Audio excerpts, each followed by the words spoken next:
Le cercle RH et les experts de Smart Job, comme chaque semaine, pour balayer l'actualité. Il y a beaucoup de choses. Pôle emploi qui va devenir France Travail. Il y a une expérimentation, on va plus que ça d'ailleurs. Il y a 2 mois de mise en place et l'année prochaine, ça se rappellera France Travail. Qu'est-ce que ça va changer, évidemment, pour les demandeurs d'emploi, puis pour ceux qui travaillent, évidemment, à Pôle emploi. Objectif, plein emploi, c'est ce qu'a dit le ministre Dussopt. On va parler de la réforme des retraites avec le rapport du corps. Ça a semé le trouble parce qu'il faut aller vite et en même temps il y a un excédent. Voilà, c'est une question qui est évidemment posée. Et puis entre les deux, il y a une réforme de l'assurance chômage, elle aussi qui est enclenchée. Alors est-ce qu'elle est liée à la réforme de France Travail? Tous ces sujets sont sur la table. On en parle avec mes invités. Olivia Copin, ravie de vous accueillir, fondatrice de Juste Business, enseignante au CELSA. Merci d'avoir répondu à notre invitation. Pascal Johannin, vous allez nous parler, alors non pas de France, mais d'Europe, de votre inventin européen, directrice générale de la Fondation Robert Schuman, et puis le rapport Schuman 2022. On parlera évidemment, peut-être, on fera des comparatifs avec l'Allemagne, parce que beaucoup de pays sont dans notre situation, notamment sur cette question de l'emploi et sur cette question des retraites.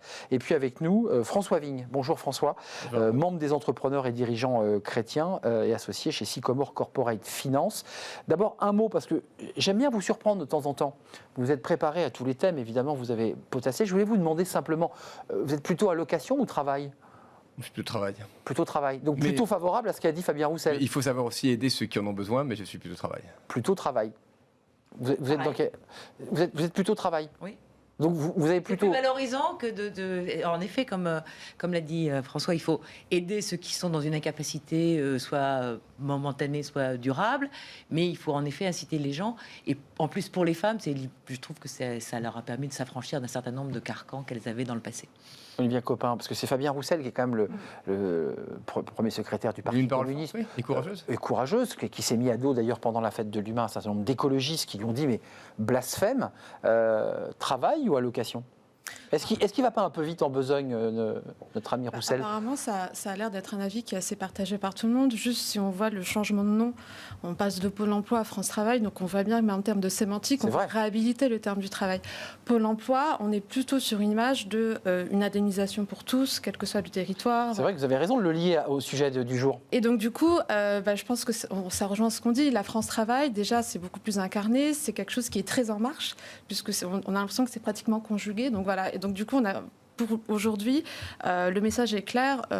L'idée aujourd'hui, c'est de trouver du travail, et donc ça rejoint un petit peu le débat. Et de permettre aux entreprises de combler les 345 000 emplois selon la DARES, voire 500 000 d'emplois non pourvus, parce que c'est la question qui est posée. Vous nous faites la transition, Olivia Copin, je vous pose la question. Olivier Dussopt a engagé, là, il y a quelques jours, cette transformation. Alors le nom n'a pas encore changé, ce sont des processus longs d'association des missions locales, du RSA, qui posent 1000 questions.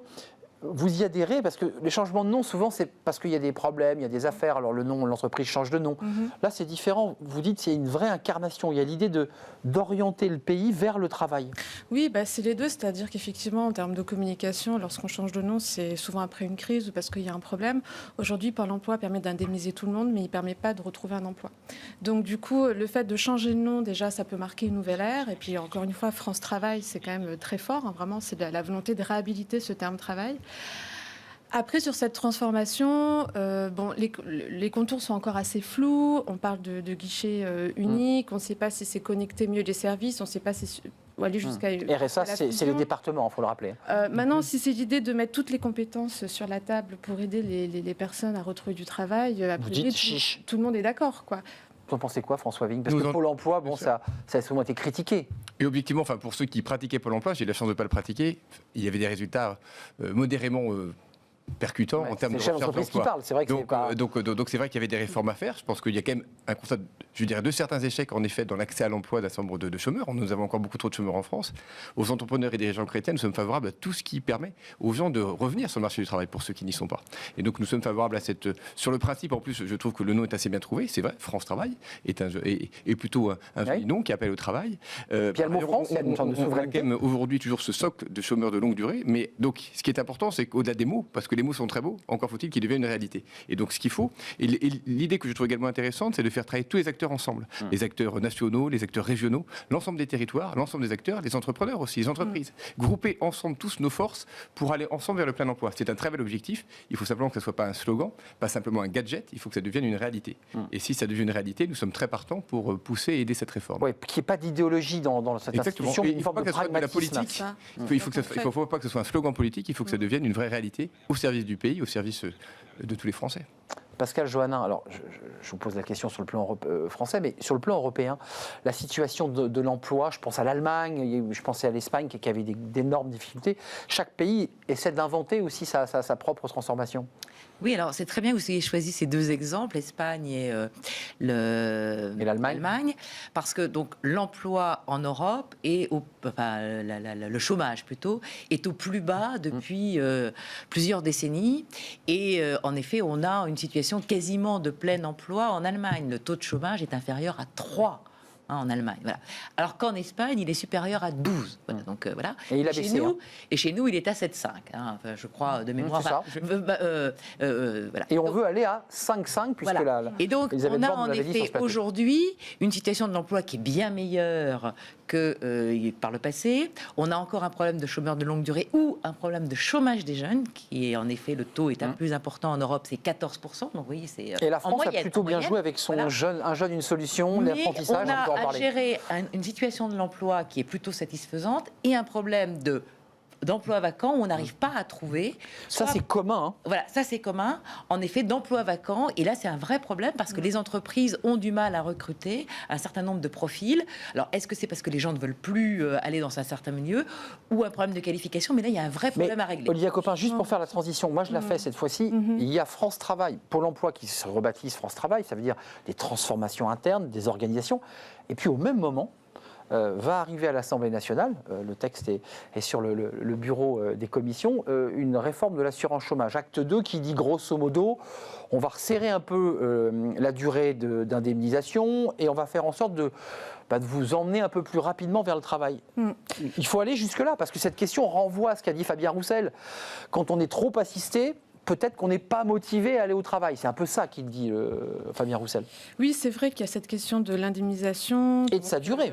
Alors, de sa durée. Alors, ce qui est intéressant dans le texte, c'est qu'on dit, finalement, elle va être à géométrie variable en fonction de l'économie. Quand ça va bien. Alors, quand ça veut dire quoi? Quand ça va bien, quand ça va mal? Parce qu'on peut avoir un fort taux de croissance, mais avec une inflation très grande. Donc, en termes de pouvoir d'achat, donc, les contours sont encore flous. Après, c'est en fonction des régions. Donc, effectivement... Est-ce qu'on régionalise, par exemple?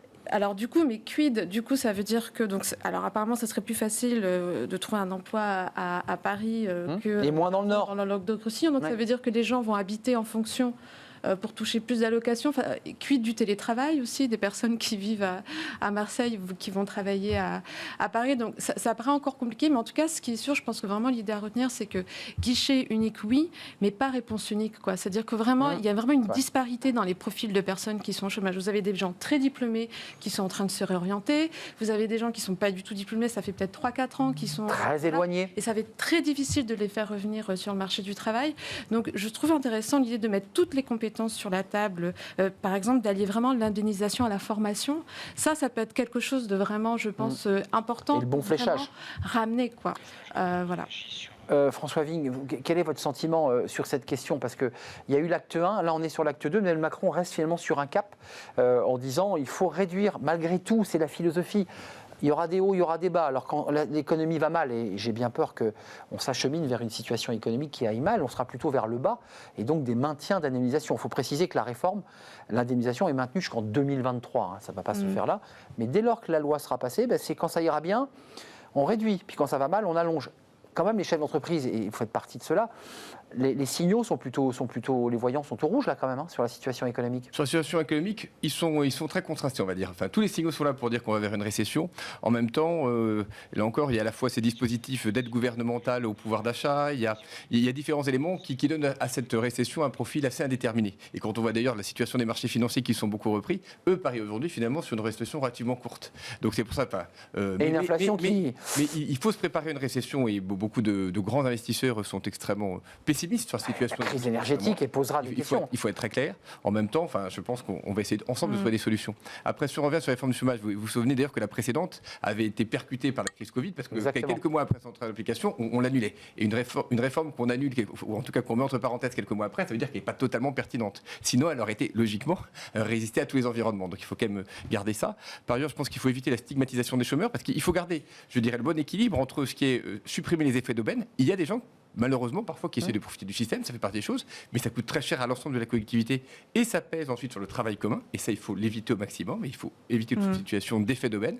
Inversement, il faut éviter la stigmatisation, et par ailleurs, il faut traiter des situations individuelles, et parfois, il y a des gens qui ont besoin de plus de temps pour revenir sur le marché du travail, et il faut éviter de les mettre au contraire dans la trappe qui serait celle du chômage de longue durée, et donc c'est pour ça qu'il faut mais il faut éviter aussi l'effet de sophistication, parce qu'il faut que le système reste lisible pour l'ensemble des choses. On va voir que tout la est cohérent. La lisibilité et la confiance sont des choses très importantes. C'est pour ça qu'il faut éviter la précipitation sur ces sujets. Il faut éviter d'en faire un combat politique. Il faut en faire une réforme au service de la France et de l'ensemble des Français. Humaine et sociale, pour mettre ce mot. Juste, Pascal Jolin, vous avez réagi sur le mot formation, parce qu'il y a un débat sur la formation, parce que la réalité, c'est que parfois, il y a des emplois qui sont proposés. Pôle emploi fait des propositions à des collaborateurs qui disent mais d'abord ça ne correspond pas du tout à mes compétences, ou inversement, on recherche des compétences que l'ensemble des demandeurs d'emploi n'ont pas. Donc il y a un vrai débat et européen sur cette question de la formation. Il y a un vrai débat européen, et je vous renvoie au discours qu'a fait Madame von der Leyen, la présidente de la Commission hier, où elle a annoncé qu'en effet ce problème d'emploi était partout dans l'Europe, et donc a fait de 2023, elle aimerait faire de 2023 l'année des qualifications, en effet, pour qu'en effet on regarde en effet des formations qui soient pertinentes pour les entreprises, pour les gens, pour qu'ils soient adaptés, etc. Et je note que l'Europe n'a donc il faut définir quand même les métiers qui vont bien, il faut savoir où on va. Et on a souvent reproché à l'Europe de ne pas être près des gens, donc de ne pas avoir de compétences sociales, tout simplement parce que les États membres gardaient la main. Oui, et là, on voit que sur un certain nombre de sujets, l'Europe essaie de faire quelque chose pour essayer de faire qu'il n'y ait pas trop de différence entre les uns et les autres. On a eu hier un vote sur les salaires minimums au Parlement européen. On a un problème, vous parliez d'assurance chômage, la question est posée au niveau européen. On a cette question des qualifications, donc on voit que peu à peu, comme sur le Covid, où la santé n'était pas un domaine de l'Union européenne, sur les questions sociales, l'Europe essaie d'agir pour essayer de faire qu'on ait une certaine harmonisation et qu'il n'y ait pas de grandes différences, parce que vous avez aussi le cas des travailleurs transfrontaliers, et donc si vous habitez près d'une région ou détaché, et si vous habitez près d'une région, vous allez chercher le travail ailleurs, parce que c'est plus valorisant aussi pour aller oui. Non, parce qu'il y a aussi les détachés qui posent un autre sujet. Ou à l'Allemagne, qui sont quelquefois des passages très fréquents de frontières pour que les gens aillent travailler là où il y a plus d'emplois. Il y a une cohérence dans tout ce qu'on se raconte, puisqu'on a démarré par la transformation de Pôle emploi vers France Travail, ça va arriver, une réforme de l'assurance chômage, et regardez ce qui arrive derrière, c'est la réforme des retraites, dont on nous dit que par un amendement au projet de loi de la sécurité sociale, me semble-t-il, on y glisserait un amendement pour travailler sur la durée de cotisation et l'âge légal, ce qui est deux paramètres très importants. Sauf qu'il y a un problème, je parle aux chefs d'entreprise et aux vice-présidents d'entreprise des entrepreneurs chrétiens, c'est la crise économique va créer du chômage, là. La crise énergétique, on nous dit, elle va provoquer du chômage. Comment on fait cette réforme-là dans ce contexte? Puis on parlera du corps. Des retraites. Bah oui, parce que il y a à la fois le corps qui dit qu'il y a des excédents. Bon, ok, très bien. Enfin, le corps, il a un discours, il dit à la fois il y a des excédents, mais attention, et par ailleurs, il dramatise aujourd'hui. Mais il dramatise. Sachant que si on veut être clair, les rapports du corps, les conclusions varient toujours en fonction de l'humeur du temps. Non, mais je repose ma question plus simplement. En un mot, on fait une réforme des retraites qu'on nous annonce comme urgente. Le corps nous dit jusqu'en 2023, ça va à peu près, avec un bel excédent. Et au même moment, une crise économique s'installe, va créer du chômage. C'est le moment ou pas? Est-ce que c'est le bon tempo? Enfin, là encore, nous avons de forts doutes en la matière. Il semble d'ailleurs qu'il y ait beaucoup d'acteurs de la majorité. Enfin, j'entendais François Bayrou, j'entendais Édouard Philippe, qui s'opposaient à ce calendrier, qui disaient que le moment n'était pas très bien choisi.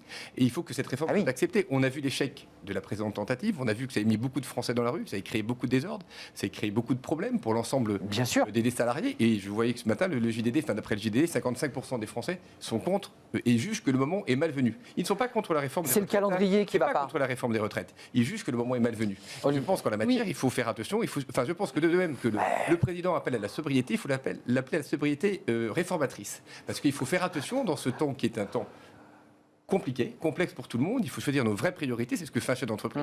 Aujourd'hui, on a quand même la crise de l'énergie, on a la récession qui arrive. Ce sont toutes les priorités par rapport à une réforme des retraites. La réforme des retraites, on n'est pas à 6 mois ou 18 mois près. C'est intéressant de l'entendre. Vous en pensez quoi, Olivia Copin? Parce que tout ça est lié, en fait. Oui, hein. tout est imbriqué. Alors après, c'est vrai que je pense qu'il y a aussi l'agenda politique. Emmanuel Macron a été contrarié dans son premier quinquennat. Voilà, il y a eu la crise du Covid. Aujourd'hui, il y a la crise énergétique. Je pense qu'il a envie un peu de redevenir le maître du temps. Quand il veut réformer, il y a des crises. Et c'est un président jupitérien. Je pense que la réforme des retraites, ça fait vraiment partie de cet ADN-là. Son positionnement, sa volonté de réformer. Et c'est une réforme qui a toujours eu mauvaise presse, qui a toujours été mal aimée. Donc, est-ce qu'il y a un moment donné, est-ce qu'il y aura un jour un bon moment pour la faire? Oui, c'est ça. Ça, c'est vrai, je suis assez d'accord. Dans 20 ans, on peut y être aussi... Le précédent moment était bon, objectivement. Il avait disposé entre 2017 et 2020 il avait l'espace pour le faire. C'est vrai. Il l'a raté. Enfin, il y a eu le Covid. Non, mais entre 2017 et 2020, c'est vrai. Et il ne l'a pas fait. Je ne dis pas que c'est une réforme facile, mais ce moment était raté. Aujourd'hui, le moment est malvenu. L'Europe, parce que quand on regarde les âges de départ, c'est un peu compliqué, parce que chaque pays a ses règles. Bon, enfin, on voit que l'Europe c'est 64 ans à peu près en moyenne. Enfin, 65. 65, on y va, plutôt quoi. 65, il y a même des pays qui sont allés à 67 ans, nos voisins italiens, qui ne sont quand même pas des protestants durs au travail, etc. Donc, non. Ils travaillent, les Italiens, quand même, c'est des travailleurs. Et ils ont un vrai problème démographique. Là, pour le coup, on est attendu par tous les Européens pour faire des réformes. Alors, des réformes sur le marché du travail, des réformes... C'est l'Europe qui nous les impose, c'est ce que vous voulez dire, Pascal Joannin? Non, mais c'est-à-dire que la France, en Europe, a une voix qui porte, mais cette fois est un peu atrophiée par le fait qu'on n'a pas de bons indicateurs économiques. C'est-à-dire la dette publique, l'endettement, etc. Donc, si on veut être un modèle, voilà, si on veut être un modèle, si on veut être entraînant, ce que le président de la République est un des plus européens, des présidents qu'on a depuis Valéry Giscard d'Estaing, veut en effet être un petit peu celui qui donne le tempo sur les questions européennes. Il doit faire les réformes. On lui dit oui, très bien, mais qu'est-ce que tu fais? La France ne cite plus. Et sur les retraites, compte tenu d'un avancement, d'un allongement de la durée de la vie, d'un certain nombre de choses, on voit bien que tous nos partenaires européens sont allés vers une évolution. Et donc, la France est un des pays, avec la Suède, qui a le départ à chômage à 62 ans aujourd'hui. 62 ans et voilà. Et on voit bien que tous les pays sont à faire face parce qu'il faut bien le financer. Ça, il faut bien, en effet, si on vit plus longtemps. Etc. Donc, et puis, vous avez des gens qui ont une expérience, qui ne veulent pas partir non plus. Enfin, l'emploi des seniors est aussi un sujet. Donc, voilà, quand on vous dit être senior à 50 ans ou 55 ans, c'était peut-être vrai il y a un siècle, c'est peut-être plus vrai maintenant. C'est vrai. Il faut distinguer les ouvriers des bien cols sûr, blancs. tout à fait. Il y a la visibilité, il y a juste une réaction, parce que j'entends Pascal Joannin qui dit les choses très clairement. Hein. La France est un peu à la traîne sur ces réformes majeures. Ça fait 20 ans qu'on entend ce sujet. Il faut les faire, ces réformes, aussi au nom, je dirais, d'une forme d'harmonie européenne. Est-ce que c'est ça l'esprit? Il faut se réformer en permanence. Quand on reste stable, par définition, on recule. Il y a une réforme qui me paraît encore plus prioritaire, c'est la réforme de l'État. Aujourd'hui, on a un État qui fonctionne très mal. L'État bureaucratie. Qui est un État malheureusement faillite dans plein de ces domaines, commencer par l'éducation, et on voit le système de santé. Donc ça, c'est des vraies réformes que devrait mener le président et son équipe. Ils sont là pour ça. C'est leur job direct. Vous, la priorité, c'est ça? Pour moi, la vraie priorité, c'est la réforme des retraites était une réforme importante qu'il faut mener. Il faut prendre le temps, là encore, d'y associer l'ensemble des Français pour qu'elle soit consensuelle. Sinon, tous les pays ont montré que ça ratait sinon. Donc il faut réunir un consensus. Ce n'est pas une réforme qu'on peut glisser dans un projet comme ça. Généralement, dans un temps long, et pas du jour au lendemain. Il est important d'avoir un consensus. Un consensus. Et en revanche, l'État, elle est de responsabilité directe de nos responsables gouvernementaux. On a perdu 5 minutes sur le débat et pourtant j'aurais bien aimé vous entendre plus parce qu'on est sur le débat de fond. Quelle réforme? Il faut réformer, mais quelle réforme? C'est la retraite ou c'est les piliers régaliens et notre bureaucratie en quelque sorte qu'il faut revoir? Je pense qu'elles sont quand même toutes importantes, mais vous parliez de consensus, je ne suis pas sûre que ça soit très connecté à la culture française, et le président l'a dit, il n'attendra pas l'unanimité en tout cas pour avancer. Vous le disiez justement, quand on voit les autres pays européens, on va quand même dans le sens de l'histoire, ça ne paraît pas aberrant de revoir cet âge de départ à la retraite, et puis il me semble que l'exécutif a l'air très déterminé. Ça me semble clair. Ça va permettre de financer ce grand basculement, c'est-à-dire vraiment financer la transition écologique, réduire la dette publique, ne pas augmenter les impôts. Casse-tête. On en reparle. Je ne parle pas juste qu'à présent. Et si je vous réinvitais? C'était plus cher au départ. Merci à vous. Mais les réformes sont nécessaires et elles sont attendues. Et si on veut bouger, en effet, il ne faut pas rester inerte. La phrase est intéressante. Rester immobile, circuler. En tout cas, sur le plan politique et des réformes. Merci Olivia Copin. Juste Business, merci Pascal Joannin, secrétaire général de la Fondation Robert Schuman. Je n'ai pas dit de bêtises. Directrice générale. Directrice générale, je vous ai mis secrétaire général. Qu'est-ce que c'est que ça? Merci à François Wing, Sycomore Finance et vice-président des entrepreneurs et dirigeants chrétiens. C'était un vrai plaisir, c'était un débat passionnant. On ouvre des portes là, c'est des sujets évidemment qui sont devant nous. On termine avec Fenêtre sur l'emploi, le handicap et le travail, ça interpelle évidemment les EDC. On en parle avec un chef d'entreprise qui s'est engagé sur ce sujet et on l'accueille.